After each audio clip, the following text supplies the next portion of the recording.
Career choose करने का वक्त आया तब मुझे भी लगा कि मुझे सिविल सर्विसेज करना चाहिए। दिल्ली में मैं तो अपने बहुत सारे सवालों का जवाब ढूंढने आई थी, पर यहाँ आके मैं मेट्रो से लेके अपने हॉस्टल तक पहुँचे मेरे हाथ में कम से कम 50 पैम्फलेट थे कि ये पढ़ लीजिए, ये बुक ले लीजिए, यहाँ पे एडमिशन ले लीजिए। मैं और भी ज़्यादा कंफ्यूज हो गई, आखिर अब क्या करें। फर्स्ट अटेम्प्ट का जब प्रीलिम्स ही नहीं हुआ तो मैं बिल्कुल हताश हो गई थी कि इवन जब मैं प्रिपरेशन कर रही थी तो लोग कहते थे अच्छा हिंदी मीडियम से। फाइनली 28 अप्रैल 2018 को यूपीएससी का रिजल्ट आया। मैंने स्क्रॉल डाउन किया और धीरे धीरे अपना नाम खोजती रही। 100 200 तक नाम नहीं था, फिर लगा पता नहीं अब तो।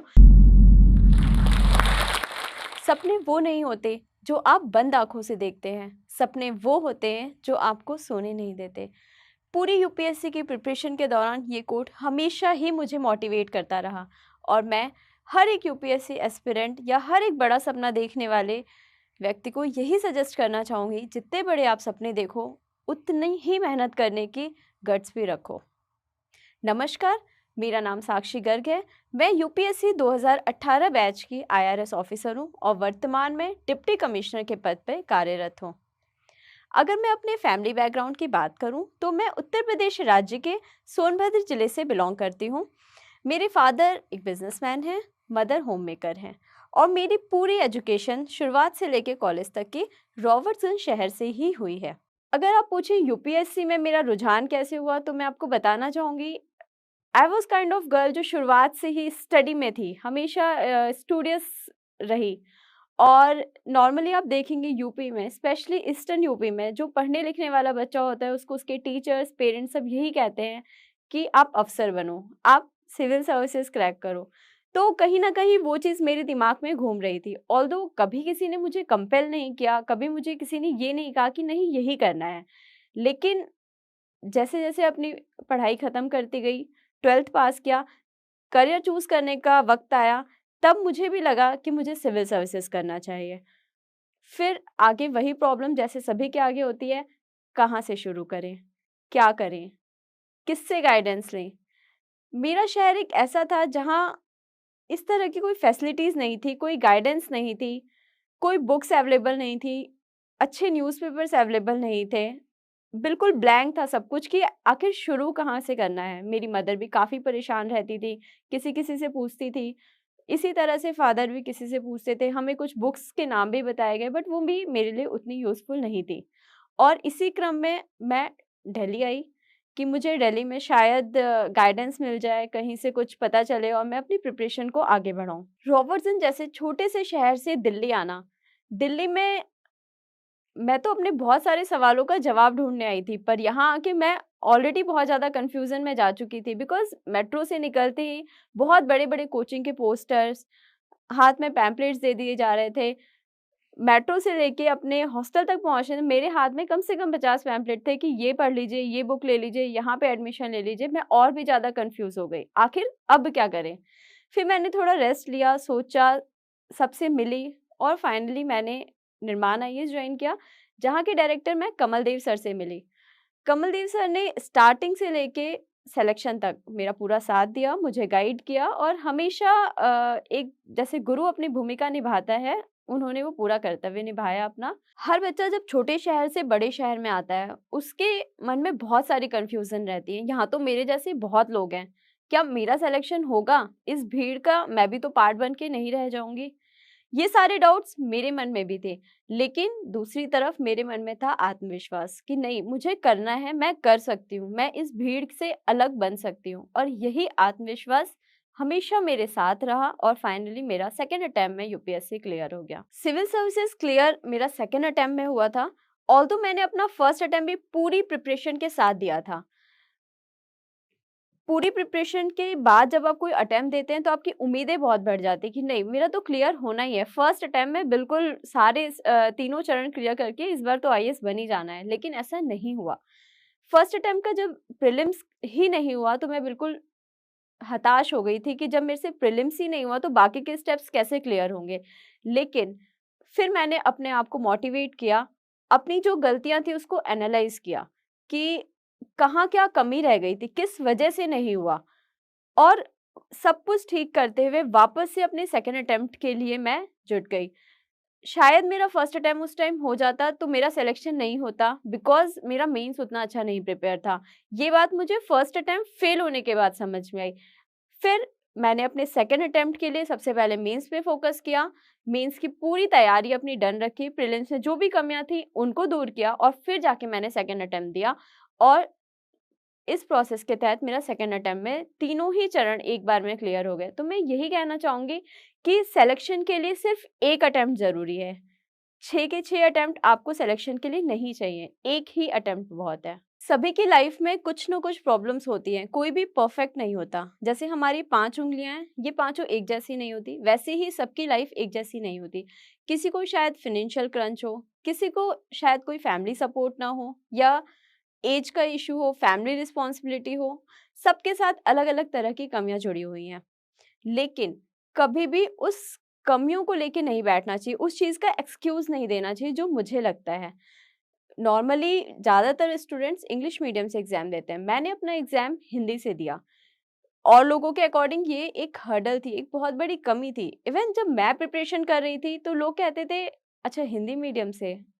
तो ऑल्दो उन्होंने कहा कुछ नहीं, बट उसमें बहुत कुछ छुपा हुआ है कि इससे नहीं हो सकता। जब मैं अपना मेंस लिख रही थी तो मैंने एक टॉपर से गाइडेंस ली। उन्होंने मेरा मीडियम सुनते ही कहा, चलो इस बार तो दे लेना, नेक्स्ट टाइम जब दोगी तो अपना मीडियम चेंज करने की कोशिश करना। इस तरह की डिमोटिवेटिंग चीज़ें आई मेरे सामने, लेकिन मैंने कभी उनको माइंड नहीं किया। तो मैं आप लोगों को भी यही बताना चाहूँगी कि सबकी लाइफ में कहीं कुछ ना कुछ लेकिन लगा होता है। उसको अपनी कमज़ोरी बनाने के बजाय आप उसको अपनी ताकत बनाओ। आप उससे सीखो कि इस कमी होने के बावजूद आप कैसे इसको ओवरकम कर सकते हो। एंड बिलीव मी, आपकी जर्नी जितनी डिफिकल्ट रहेगी, आपकी विक्ट्री उतनी ही मज़ेदार होगी, आपकी सफलता उतनी ही मज़ेदार होगी। लाइफ में ये सिर्फ परसेप्शन का गेम होता है। फॉर एन एग्जाम्पल, आपके सामने एक ग्लास रखा हुआ है जिसमें आधा पानी भरा है। अब एक स्टूडेंट उसको ये भी कह सकता है, इस ग्लास में तो सिर्फ आधा ही पानी भरा है, मैं इसको पूरा कैसे करूँगा?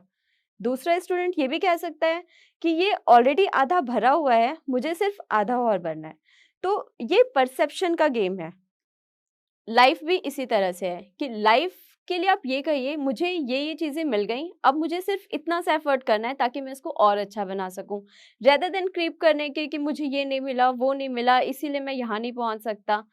जो मिला उसको कलेक्ट कीजिए और उसको यूज करते हुए लाइफ में आगे बढ़िए। यही चीज़ है जो मैंने अपनी लाइफ से सीखी है, जो मैंने किया अपने साथ। यूपीएससी प्रिपरेशन करते वक़्त एक चीज़ जो मैंने देखी, लोग एडवाइस बहुत ज़्यादा करते हैं।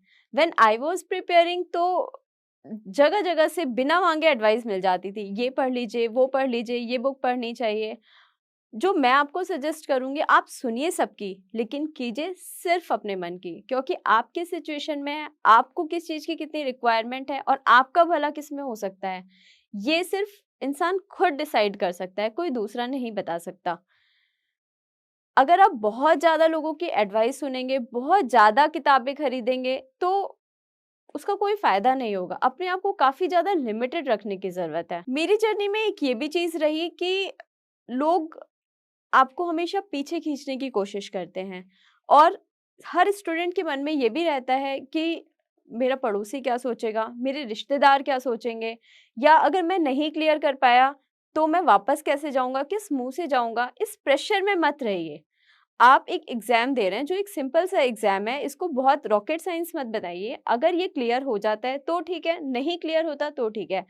अपने ऊपर एक मेंटल प्रेशर कभी भी नहीं लेना चाहिए, क्योंकि लोगों का क्या है, लोग तो कहेंगे। जब मैं प्रिपरेशन स्टार्ट कर रही थी या मेरा करने का मन था, तो लोगों ने कहा, बहुत लोग आते हैं यूपीएससी प्रिपरेशन करने, इन दिल्ली की गलियों में घूमते हैं, तुम भी आ जाओ, अपना लक आजमा के देख लो। फिर जब मैं आ गई प्रिपरेशन में, तब लोगों ने कहा कि देखते हैं, वो देखते ही बहुत सरकाज़म टाइप का था। फिर जब अगर बाय चांस आप फेल हो गए, जैसे मैं अपने फर्स्ट अटेम्प्ट में फेल हो गई, तब भी आपको कमेंट सुनने को मिल जाएँगे, हमने तो पहले ही कहा था नहीं होगा, किसने बोला था आपको प्रिपरेशन करने के लिए? और अगर आप गलती से सेलेक्ट हो गए, तब वही लोग सबसे पहले आएँगे और बोलेंगे हमें तो पता ही था आपका होना है। इसीलिए व्हाट विल आई सजेस्ट कि आप लोगों का विचार अपने मन से निकाल दो। लोग तो कुछ ना कुछ कहेंगे ही। आप वो देखो कि आप लाइफ में कितने पोटेंशियल रखते हो, क्या कर सकते हो, आपको खुशी कहाँ मिल रही है। बहुत सारे एस्पिरेंट्स का क्वेश्चन होता है कि हम बुक्स कैसे पढ़ें, नोट्स बनाएं या नहीं बनाएं। ऐसा तो नहीं नोट्स बनाने में बहुत ज़्यादा टाइम वेस्ट होगा। अभी भी मेरे पास बहुत सारे कॉल्स आते रहते हैं। तो इसमें मैं ये कहूँगी कि सबके पढ़ने का तरीका अलग होता है।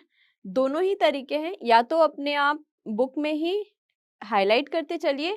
अगर आपके पास थोड़ा-सा एक्स्ट्रा टाइम है, आप प्रिपरेशन के इनिशियल फेज़ में हैं, तो आप उसको नोट्स बना लीजिए। मेरा हमेशा से रुझान नोट्स की तरफ रहा है। कोई भी मैं एनसीईआरटी पढ़ती थी, उसकी मेरी अलग नोटबुक होती थी, न्यूज़पेपर पढ़ती थी, उसकी अलग नोटबुक होती थी। जिससे क्या होता था कि हर चीज़ एक जगह कंपाइल हो जाती थी और एग्ज़ाम टाइम में उसका रिवीज़न करना आसान होता था। कभी भी कोई भी बुक पढ़ने से पहले आप सिलेबस ज़रूर पढ़िए और टेन्योर ज़रूर देखिए। अगर आपके पास सिलेबस है, तो आपको ये पता रहेगा कि आपको पढ़ना क्या है, और अगर टेन्योर है, तो उससे ये पता चलेगा कि क्वेश्चन किस हिसाब से पूछे जा रहे हैं।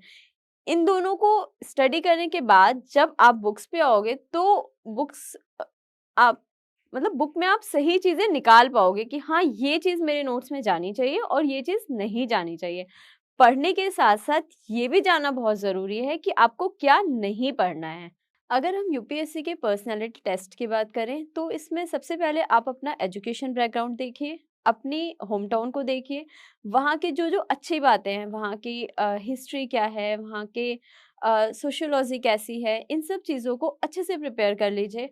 और कॉन्फिडेंस लाने के लिए मॉक टेस्ट जो बहुत ही ज़रूरी है। मैंने बहुत बार मॉक टेस्ट दिए थे और मेरे फर्स्ट मॉक टेस्ट और लास्ट मॉक टेस्ट में मुझे खुद डिफरेंस फ़ील हुआ था।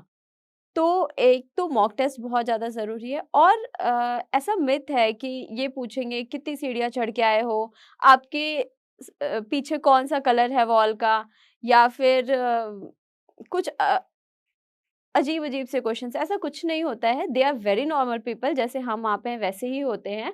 और आप बिल्कुल ट्रांसपेरेंट रहिए अपने इंटरव्यू के समय। ये नहीं कि आपने अलग-अलग तरह की चीज़ें सोच रहे हो आप कि बहुत ज़्यादा कुछ ड्रास्टिक हो जाएगा, बहुत अलग-सा क्वेश्चन्स आएगा, ऐसे क्वेश्चन आएगा, ऐसा नहीं होता है। आपका जो भी डिटेल्स जाती है उनके पास, उसी में से वो क्वेश्चन निकाल के पूछते हैं, और ज़्यादातर क्वेश्चंस पता होते हैं कि हाँ, ये आपका फैमिली बैकग्राउंड है, आप यहाँ कैसे आ गए, या आपने अपने ग्रेजुएशन में ये सब्जेक्ट क्यों लिया, फिर आपने अपना ऑप्शनल क्यों चेंज किया। इसी तरह के नॉर्मल क्वेश्चंस होते हैं। वहाँ पे मैटर करता है आप कितने ट्रांसपेरेंट हो, अपनी बातें कितने अच्छे तरीके से सामने वाले के समक्ष रख रहे हो, और आप कॉन्फिडेंट कितने हो अपनी बातों में। तो इस चीज़ का इंटरव्यू में ध्यान देना बहुत ही ज़रूरी है। फाइनली 28 अप्रैल 2018 को यूपीएससी का रिज़ल्ट आया। वो दिन भी बहुत ही अलग था। मॉर्निंग से ही एक्साइटमेंट थी, आज रिज़ल्ट आने वाला है, रिज़ल्ट आने वाला है, और वेट करते-करते मुझे नींद लग गई थी।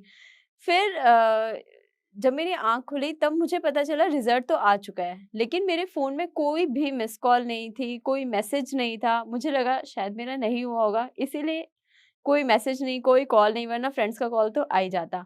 फिर मैंने लिस्ट देखी, मुझे कंट्रोल एफ करने का मन नहीं हुआ कि किया और मेरा नाम नहीं हुआ तो it will be a great shock, इसलिए मैंने स्क्रॉल डाउन किया और धीरे-धीरे अपना नाम खोजती रही। 100 200 तक नाम नहीं था, फिर लगा पता नहीं अब तो खत्म भी होने वाला है, पता नहीं नाम होगा कि नहीं, पर फाइनली मेरा नाम दिखा।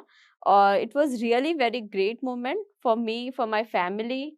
एक होता है कि जिसके लिए आप कई सालों से लगे हुए हो, पूरी फैमिली आपके लिए ड्रीम देख रही है कि शायद हमारी बिटिया उस पोस्ट पे पहुँच जाए, वो पूरा हो जाता है। It was really a, great moment for me, for my family. एक ये मैसेज मैं सभी यूपीएससी एस्पिरेंट को देना चाहूँगी कि यूपीएससी की प्रिपरेशन ये आपकी लाइफ का एक पार्ट है, ये आपकी लाइफ नहीं है।